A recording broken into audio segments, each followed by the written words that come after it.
Prezident Ruské federace pan Dmitrij Anatoljevič Medveděv a prezident Spojených států amerických pan Barack Obama podepisují smlouvu mezi Spojenými státy americkými a Ruskou federací o opatřeních k dalšímu snížení a omezení strategických útočných zbraní a protokol o smlouvě. Президент Российской Федерации, президент Соединенных Штатов Америки Барак Обама подписывают договор между Российской Федерацией и Соединенными Штатами Америки о мерах по дальнейшему сокращению стратегических наступательных вооружений и протокол к нему.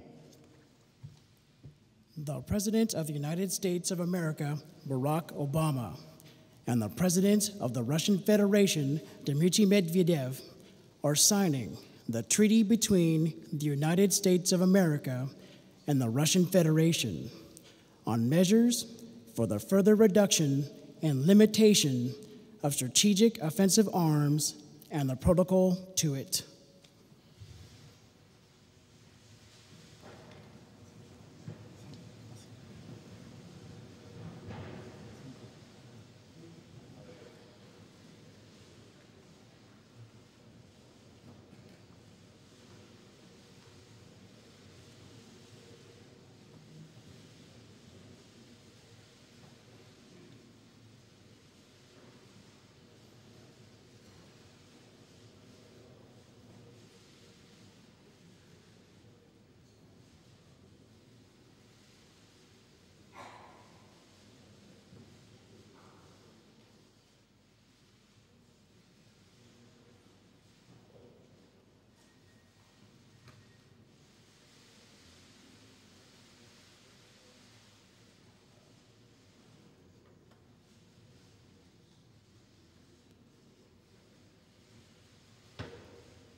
Good afternoon, everyone.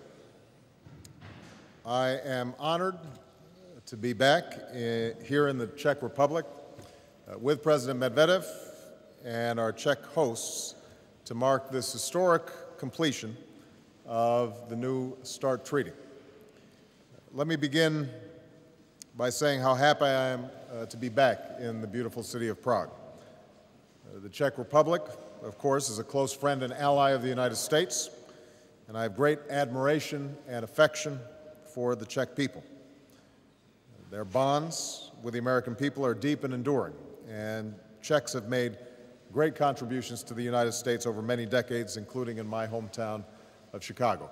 And I want to thank the President and all those involved in helping to host this extraordinary event. I want to thank my friend and partner, Dmitry Medvedev. Without his personal efforts and strong leadership, we would not be here today. We've met and spoken by phone many times throughout the negotiations of this treaty, and as a consequence, we've developed a very effective working relationship built on candor, cooperation, and mutual respect. 1 year ago this week, I came here to Prague and gave a speech outlining America's comprehensive commitment to stopping the spread of nuclear weapons and seeking the ultimate goal of a world without them. I said then, and I will repeat now, that this is a long-term goal, one that may not even be achieved in my lifetime. But I believed then, as I do now, that the pursuit of that goal will move us further beyond the Cold War, strengthen the global non-proliferation regime, and make the United States and the world safer and more secure. One of the steps that I called for last year was the realization of this treaty. So it's very gratifying to be back in Prague today. I also came to office committed to resetting relations between the United States and Russia, and I know that President Medvedev shared that commitment. As he said at our first meeting in London, our relationship had started to drift, making it difficult to cooperate on issues of common interest to our people. And when the United States and Russia are not able to work together on big issues, it's not good for either of our nations, nor is it good for the world. Together, we've stopped that drift and proven the benefits of cooperation. Today is an important milestone for nuclear security and nonproliferation and for U.S.-Russia relations. It fulfills our common objective to negotiate a new strategic arms reduction treaty. It includes significant reductions in the nuclear weapons that we will deploy. It cuts our delivery vehicles by roughly half. It includes a comprehensive verification regime which allows us to further build trust. It enables both sides the flexibility to protect our security as well as America's unwavering commitment to the security of our European allies. And I look forward to working with the United States Senate to achieve ratification for this important treaty later this year.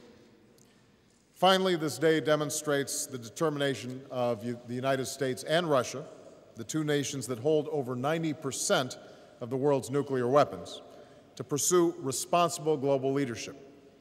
Together, we are keeping our commitments under the Nuclear Nonproliferation Treaty, which must be the foundation for global nonproliferation. While the New START Treaty is an important first step forward, it is just one step on a longer journey. As I said last year in Prague, this treaty will set the stage for further cuts. And going forward, we hope to pursue discussions with Russia on reducing both our strategic and tactical weapons, including non-deployed weapons. President Medvedev and I have also agreed to expand our discussions on missile defense. This will include regular exchanges of information about our threat assessments, as well as the completion of a joint assessment of emerging ballistic missiles. And as these assessments are completed, I look forward to launching a serious dialogue about Russian-American cooperation on missile defense. But nuclear weapons are not simply an issue for the United States and Russia. They threaten the common security of all nations. A nuclear weapon in the hands of a terrorist is a danger to people everywhere, from Moscow to New York, from the cities of Europe to South Asia. So next week, 47 nations will come together in Washington to discuss concrete steps that can be taken to secure all vulnerable nuclear materials around the world in 4 years. And the spread of nuclear weapons to more states is also an unacceptable risk to global security, raising the specter of arms races from the Middle East to East Asia. Earlier this week, the United States formally changed our policy to make it clear that those nuclear weapon states that are in compliance with the Nuclear Nonproliferation Treaty and their non-proliferation obligations will not be threatened by America's nuclear arsenal. This demonstrates, once more, America's commitment to the NPT as a cornerstone of our security strategy. Those nations that follow the rules will find greater security and opportunity. Those nations that refuse to meet their obligations will be isolated and denied the opportunity that comes with international recognition. That includes accountability for those that break the rules. Otherwise, the NPT is just words on a page. That's why the United States and Russia are part of a coalition of nations insisting that the Islamic Republic of Iran face consequences because they have continually failed to meet their obligations. We are working together at the United Nations Security Council to pass strong sanctions on Iran, and we will not tolerate actions that flout the NPT, risk an arms race in a vital region, and threaten the credibility of the international community and our collective security. While these issues are a top priority, they are only one part of the U.S.-Russia relationship. Today, I again expressed my deepest condolences for the terrible loss of Russian life in recent terrorist attacks, and we will remain steadfast partners in combating violent extremism. We also discussed the potential to expand our cooperation on behalf of economic growth, trade, and investment, as well as technological innovation. And I look forward to discussing these issues further when President Medvedev visits the United States later this year, because there's much we can do on behalf of our security and prosperity if we continue to work together. When one surveys the many challenges that we face around the world, it's easy to grow complacent or to abandon the notion that progress can be shared. But I want to repeat what I said last year in Prague. When nations and peoples allow themselves to be defined by their differences, the gulf between them widens. When we fail to pursue peace, then it stays forever beyond our grasp. And this majestic city of Prague is in many ways a monument to human progress. And this ceremony is a testament to the truth that old adversaries can forge new partnerships. I could not help but be struck the other day by the words of Arkady Brish, who helped build the Soviet Union's first atom bomb. At the age of 92, having lived to see the horrors of a world war and the divisions of a Cold War, he said, and I quote, "We hope humanity will reach the moment when there is no need for nuclear weapons, when there is peace and calm in the world." It's easy to dismiss those voices, but doing so risks repeating the horrors of the past while ignoring the history of human progress. The pursuit of peace and calm and cooperation among nations is the work of both leaders and peoples in the 21st century.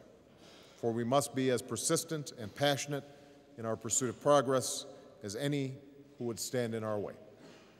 So once again, President Medvedev, thank you for your extraordinary leadership.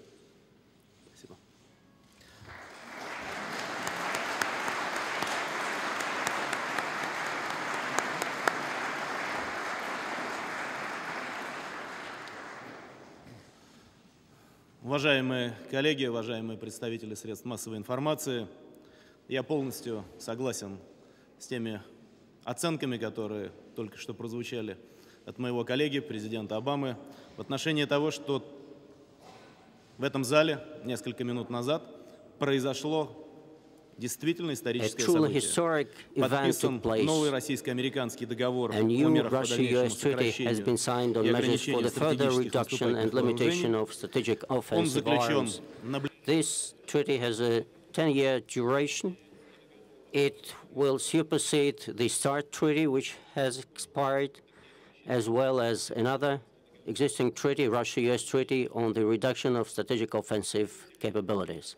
And first of all, I'd like to thank my colleague, President of the United States of America, for this successful cooperation in this very complex matter, and for the reasonable compromises that have been achieved thanks to the work of our two teams. We have already thanked them, but let me do it once again in the presence of the media and the public. We thank them for their excellent work. And I would also like to thank the leadership of the Czech Republic, Mr. President, you, for the invitation to hold this signing ceremony here in this beautiful city, in this beautiful springtime, thereby creating a good atmosphere for the future.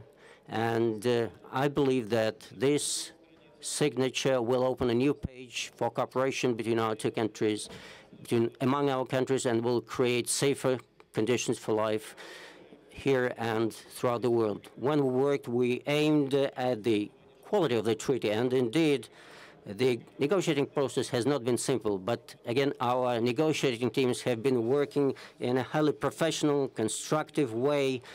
That has been a non-stop work, and very often they worked 24 hours a day. And that enabled us to do something that just a couple of months looked like mission impossible. Within a short span of time, we prepared a full-fledged treaty and signed it. As a result, we obtained a document that in full measure maintains the balance of interest of Russia and the United States of America. What matters most is that this is a win-win situation. No one stands to lose from this agreement. I believe that this is a typical feature of our cooperation. Both parties have won, and taking into account this victory of ours, the entire world community has won. This agreement enhances strategic stability and at the same time enables us to rise to a higher level for cooperation between Russia and the United States. And although the contents of the treaty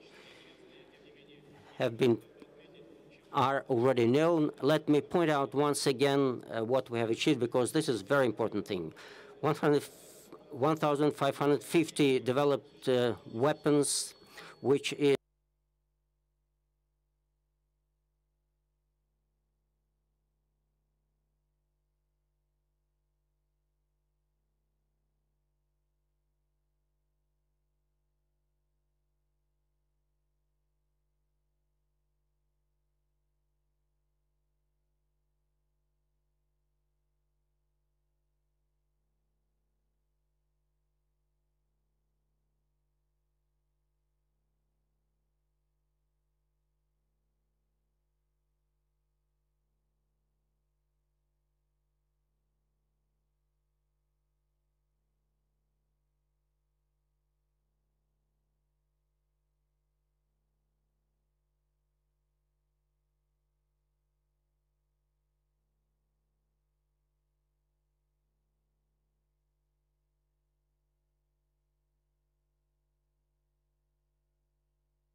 to proceed quickly to present this document to the Senate for ratification. We also will be working with our Federal Assembly to maintain the necessary dynamics of the ratification process.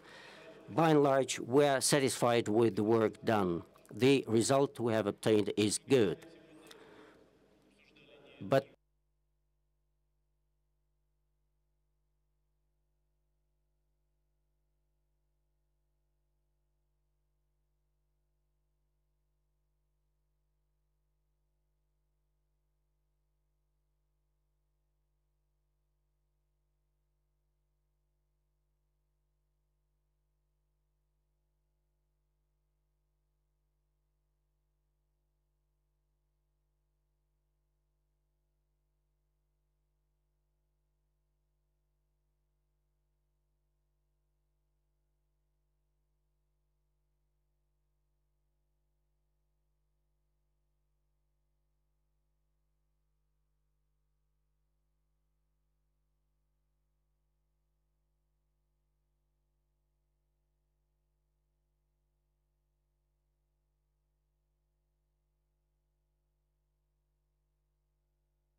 diplomatic measures. Обсуждение этих вопросов будет продолжено. Весомым итогом нашей сегодняшней встречи я бы назвал продвижение по пути формирования нового качества отношений с Соединенными Штатами Америки. Об этом только что президент Обама сказал, которые учитывают и наши взаимные интересы, и основываются на предсказуемости. Predictability. And in that respect, the treaty we have concluded helps us to embark on a new avenue. And I cannot but say this once again: we have established a very good personal relationship, and we have established a good personal chemistry, as they say, and I think this helped us to come to this agreement. But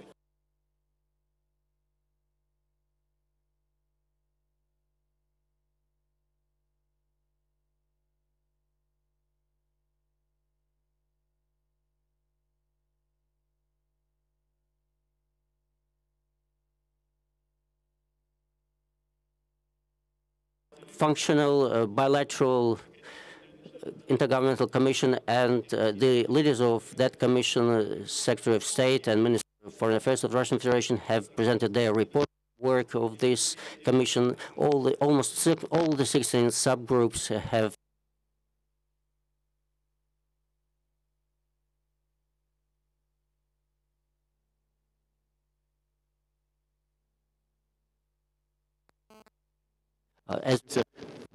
Не прекращать диалог по экономике нам необходимо.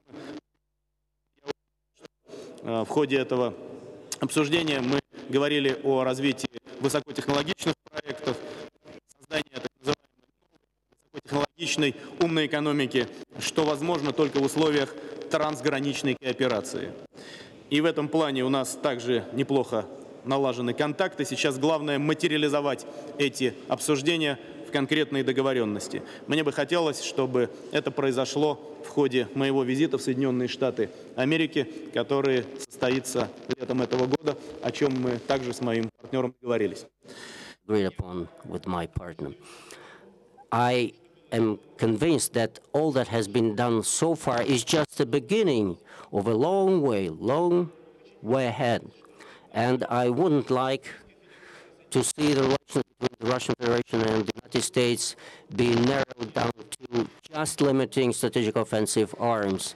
Of course, to be sure, we shoulder specific responsibility, special responsibility in that respect, and we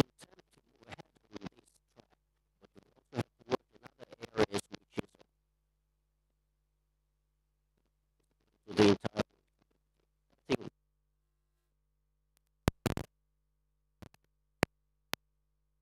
Я еще раз хотел бы поблагодарить And let me once again thank President Barack Obama for our excellent cooperation in this area. Thank you.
from missiles launched from third countries.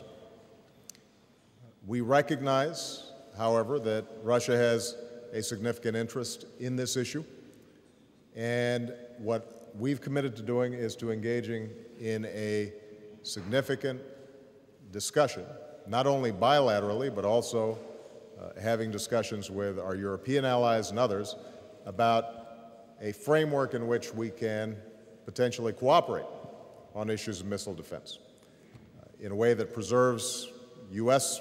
national security interests, preserves Russia's national security interests, and allows us to guard against a rogue missile from any source. So I'm actually optimistic that having completed this treaty, which signals our strong commitment to a reduction in overall nuclear weapons, and that I believe is going to strengthen the nuclear nonproliferation treaty regime, that sends a signal around the world that the United States and Russia are prepared to once again take leadership in moving in the direction of reducing reliance on nuclear weapons and preventing the spread of nuclear weapons as well as nuclear materials, that we will have built the kind of trust not only between presidents but also between governments and between peoples that allows us to move forward in a constructive way. I've repeatedly said that we will not do anything that endangers or limits my ability as Commander-in-Chief to protect the American people.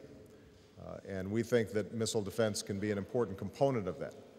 But we also want to make clear that the approach that we've taken in no way is intended to change the strategic balance between the United States and Russia. And I'm actually confident that moving forward, as we have these discussions, it will be part of a broader set of discussions about, for example, how we can take tactical nuclear weapons out of theater, the possibilities of us making more significant cuts not only in deployed but also non-deployed missiles. There are a whole range of issues that I think that we can make significant progress on. I'm confident that this is an important first step in that direction. Я хотел бы тоже несколько слов сказать на эту тему. Безусловно, что взаимосвязь между ПРО и СНВ была одной из самых сложных тем для обсуждения. Это никто и не пытается отрицать. Но в настоящий момент та формулировка, которая погружена в подписанный договор, устраивает обе стороны. И мы исходим из того, что именно на этой основе мы и будем исполнять только что the newly signed treaty. It matters to us what will happen to the anti-missile defense. It is related to the configuration of our potential and our capacities, and we will watch how these processes develop. And the preamble has a language that to a certain extent replicates a legal principle according of the unchangeability of circumstances that were basis for the treaty. But this is a flexible process, and we are interested in close cooperation over it with our American partners. We have appreciated the steps by the current U.S. administration in terms of the decisions in the area of anti-missile defense of the previous administration, and this has led to progress. It doesn't mean that we have no digressions in understanding, but it means that we have will and wish to address these issues. We offered it to the United States that we help them establish the global anti-missile defense system, and we should think about this given the vulnerability of our world, the terrorist challenges, and the possibility of using nuclear arms by terrorists existing in this world. And I am an optimist as well as my American colleague, and I believe that we will be able to reach compromise on these issues. Vladimir Solovyov, Kommersant, a newspaper. I have two questions to each of the presidents. One, Moscow and Washington, the first is to Mr. Obama. Moscow and Washington not for the first time agree on a reduction of strategic offensive arms. But as you have mentioned, Russia and the United States are not the only countries having nuclear weapons. So how specifically can be documents achieved? Well, similar to today's document on limitation of nuclear arms. How soon we will see others sign this document, and will you move along this track together with Russia? And do you feel in readiness of Russian Federation? The second is to Russian Federation. You have mentioned the fact that sometimes there is an impression that Moscow and Washington are unable to agree on anything else but mutual reduction of arms. So will we see any any things that will counter such a statement? And what will the agreements be? First of all, as I mentioned in my opening remarks, the United States and Russia account for 90% of the world's nuclear weapons. And given this legacy of the Cold War, it is critical for us to show significant leadership. That, I think, is what we've begun to do with this follow-on START treaty. Other countries are going to have to be making a series of decisions about how they approach the issue of their nuclear weapons stockpiles. And as I've repeatedly said, and I'm sure Dmitry feels the same way with respect to his country, we are going to preserve our nuclear deterrent so long as other countries have nuclear weapons, and we are going to make sure that that stockpile is safe and secure and effective. But I do believe that as we look out into the 21st century, that more and more countries will come to recognize that the most important factors in providing security and peace to their citizens will depend on their economic growth, will depend on the capacity of the international community to resolve conflicts. It will depend on having a strong conventional military that can protect a nation's borders, and that nuclear weapons increasingly in an interdependent world will make less and less sense as the cornerstone of security policy. But that's going to take some time, and I think each country is going to have to make its own determinations. The key is for the United States and Russia to show leadership on this front, because we are so far ahead of every nation with respect to possession of nuclear weapons. The primary concerns that we identified in a recent nuclear posture review, essentially a declaratory statement of U.S. policy with respect to nuclear weapons, said that our biggest concerns right now are actually the issues of nuclear terrorism and nuclear proliferation. More countries obtaining nuclear weapons, those weapons being less controllable, less secure, nuclear materials floating around the globe. And that's going to be a major topic of the discussion that we have in Washington on Monday. The United States and Russia have a history already, a decade-long history of locking down loose nuclear materials. I believe that our ability to move forward already on sanctions with respect to North Korea, the intense discussions that we're having with respect to Iran will increasingly send a signal to countries that are not abiding by their nuclear non-proliferation treaty obligations that they will be isolated. All those things will go towards sending a general message that we need to move in a new direction. And I think leadership on that front is important. Last point I'll make, I will just anticipate or poach the question about other areas of cooperation. Our respective foreign ministers, Secretary of State Hillary Clinton and Foreign Minister Lavrov, have been heading a bilateral commission that has been working intensively on a whole range of issues. President Medvedev and myself identified a series of key areas on the economic front, in trade relations, the potential for joint cooperation on various industries, how we can work on innovation and sparking economic growth. We've already worked together closely in the G20. I think we can build on that bilaterally. There are issues of counterterrorism that are absolutely critical to both of us, and I just want to repeat how horrified all of America was at the recent attacks in Moscow. We recognize that that's a problem that can happen anywhere at any time, and it's important for Russia and the United States to work closely on those issues. And then there are people-to-people contacts, and figuring out how we can make sure that there's more interaction and exchange between our two countries on a whole range of issues within civil society. So I'm very optimistic that we're going to continue to make progress on all of these fronts, but I think that we should take pride in this particular accomplishment because it speaks not only to the security of our two nations, but also the security of the world as a whole. It's always good to answer second. First of all, you know what your partner has said.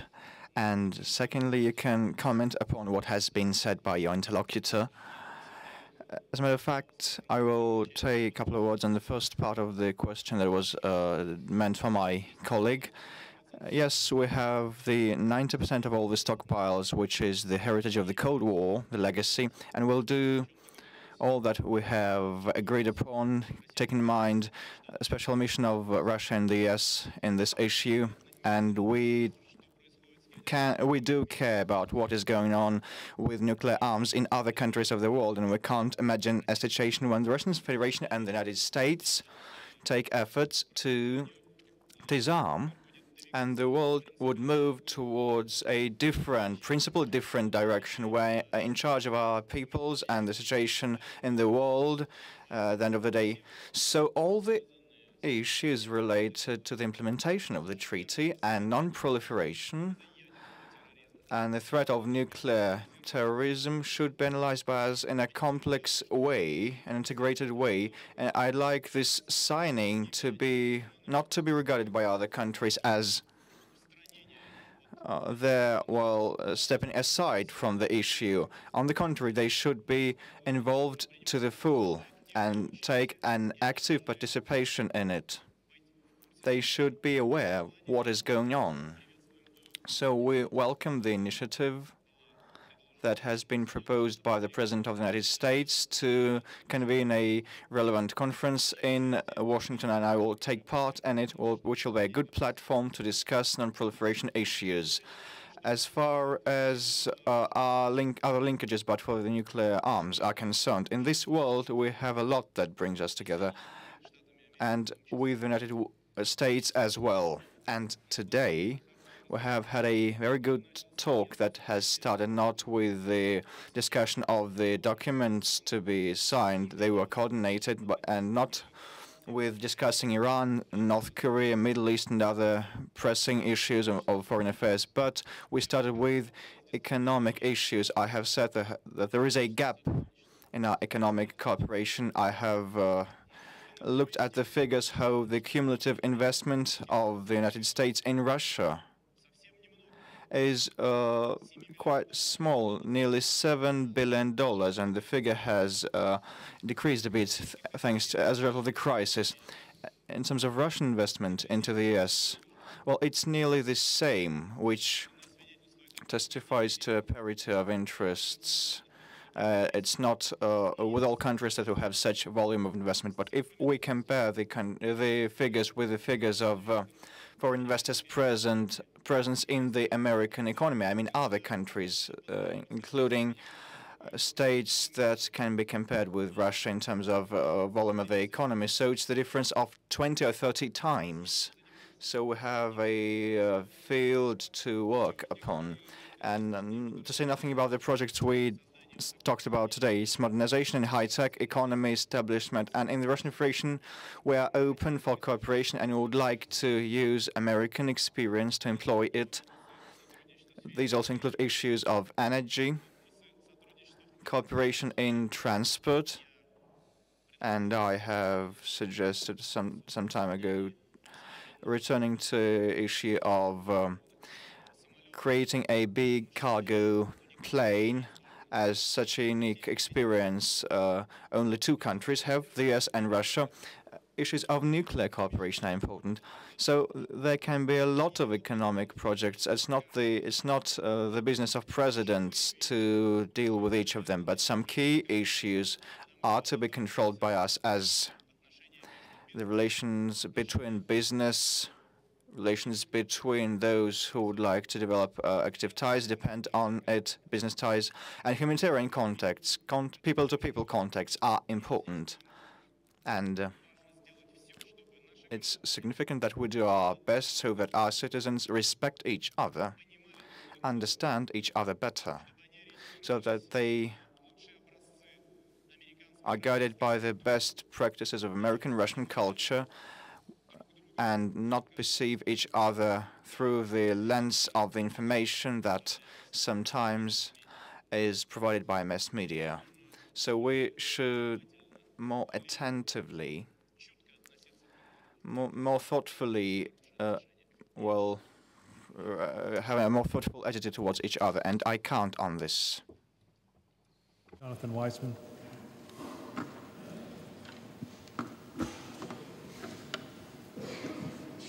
Thank you, Presidents Medvedev and President Obama.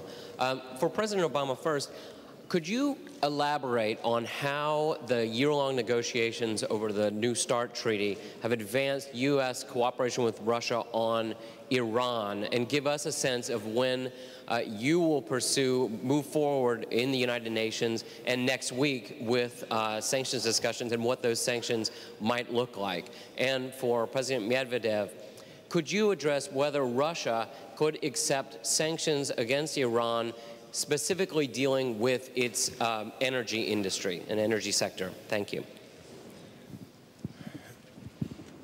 Discussions about sanctions on Iran have been moving forward over the last several weeks. In fact, they've been moving forward over the last several months. We're going to start seeing some ramped up negotiations taking place in New York in the coming weeks. My expectation is that we are going to be able to secure strong, tough sanctions on Iran this spring. Now, I think there are two ways in which these START negotiations have advanced or at least influenced Russia-U.S. discussions around Iran. The first is obviously that President Medvedev and I have been able to build up a level of trust, and our teams have been able to work together in such a way that we can be frank, we can be clear, and that helped to facilitate then our ability, for example, to work together jointly to present to Iran reasonable options that would allow it to clearly distance itself from nuclear weapons and pursue a path of peaceful nuclear energy. That wasn't just an approach that was taken by the United States and Russia, but it was an approach taken by the P5+1 as well as the International Atomic Energy Agency, the IAEA.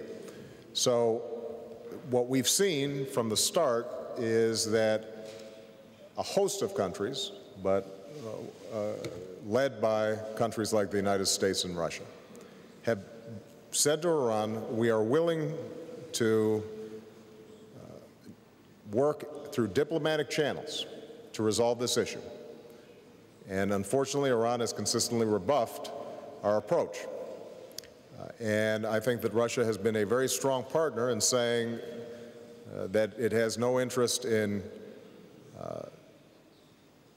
bringing down Iranian society or the Iranian government, but it does have an interest, as we all do, in making sure that each country is following its international obligations. The second way in which I think the START Treaty has influenced our discussions about Iran is it sent a strong signal that the United States and Iran, or the United States and Russia, are following our own obligations under the Nuclear Non-Proliferation Treaty, and that our interest in Iran or North Korea or any other country following the NPT is not based on singling out any one country, but rather sends a strong signal that all of us have an obligation, each country has an obligation to follow the rules of the road internationally to ensure a more secure future for our children and our grandchildren. And so I think the fact that we are signing this treaty, the fact that we are willing as the two leading nuclear powers to continually work on reducing our own arsenals, I think should indicate the fact that we are willing to be bound by our obligations, and we're not asking any other countries to do anything different, but simply to follow the rules of the road that have been set forth and have helped to maintain at least a lack of the use of nuclear weapons over the last several decades, despite obviously the Cold War. And the concern that I have in particular, a concern that I think is the most profound security threat to the United States, is that with further proliferation of nuclear weapons, with states obtaining nuclear weapons and potentially using them to blackmail other countries, or potentially not securing them effectively or passing them on to terrorist organizations, that we could find ourselves in a world in which not only state actors, but also potentially non-state actors are in possession of nuclear weapons, and even if they don't use them, would then be in a position to terrorize the world community. That's why this issue is so important, and that's why we are going to be pushing very hard to make sure that both smart and strong sanctions end up being in place soon, to send a signal to Iran and to other countries that this is an issue that the international community takes seriously.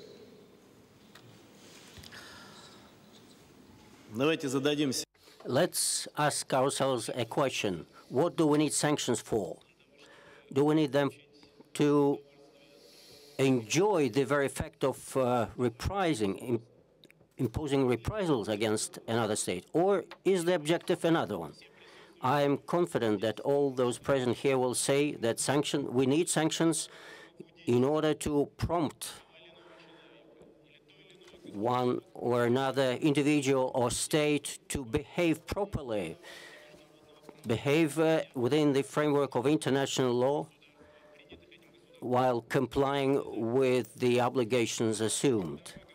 Therefore, when we are speaking about sanctions, I cannot disagree with what has just been said, and this has been the position of the Russian Federation from the very outset.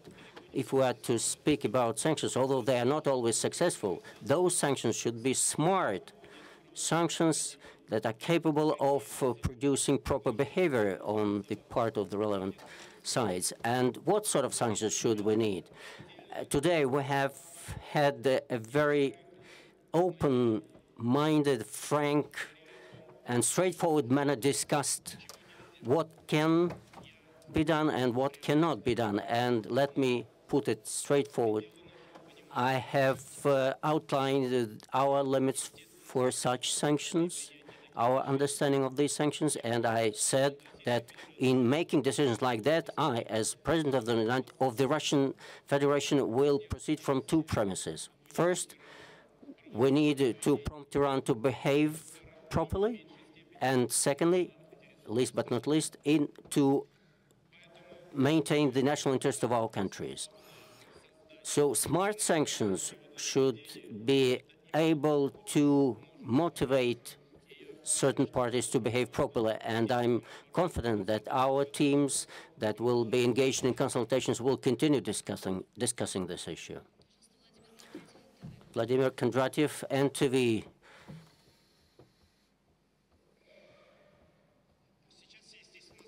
Now everyone is concerned whether the treaty will be ratified by the parliaments. You have mentioned that you will be working with the parliamentarians to achieve such ratification. Let me ask you, what difficulty do you see along this road, and how do you assess the chances for success?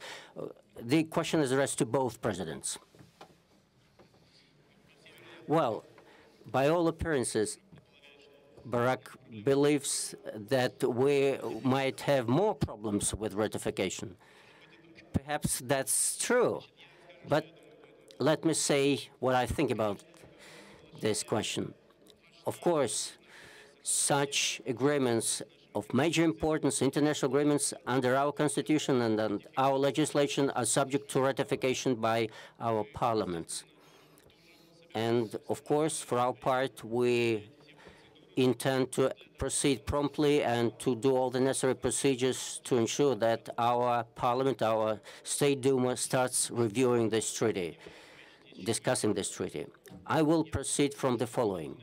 I believe that we have to ensure the synchronization of ratification process so that neither party feels in one way or another compromised. Earlier, we had periods when one state ratified, and while another party said, sorry, the situation has changed, therefore we cannot do. So this is something we have to avoid. That's why I say we have to proceed simultaneously in the conditions of an open-minded and straightforward discussion with subsequent ratification by our parliaments. That's what we need, and we will not be found amiss in that regard. You know, the United States Senate has the obligation of reviewing any treaty and ultimately ratifying it. Fortunately, there is a strong history of bipartisanship when it comes to the evaluation of international treaties, particularly arms control treaties. And so I have already engaged in consultation with the chairman of the relevant committees in the United States Senate. We are going to broaden that consultation now that this treaty has been signed. My understanding is that both in Russia and the United States, it's going to be posted on the internet, appropriate to a 21st century treaty. And so people, not only within government, but also the general public, will be able to review in an open and transparent fashion what it is that we've agreed to. I think what they will discover is that this is a well-crafted treaty that meets the interests of both countries, that meets the interests of the world in the United States and Russia, reducing its nuclear arsenals and setting the stage for potentially further reductions in the future. And so I'm actually quite confident that Democrats and Republicans in the United States Senate, having reviewed this, will see that the United States has preserved its core national security interests, that it is maintaining a safe and secure and effective nuclear deterrent, but that we are beginning to once again move forward, leaving the Cold War behind to address new challenges in new ways. And I think the START Treaty represents an important first step in that direction, and I feel confident that we are going to be able to get it ratified. All right? Thank you very much, everybody. Спасибо. До встречи. Thank you. See you next time.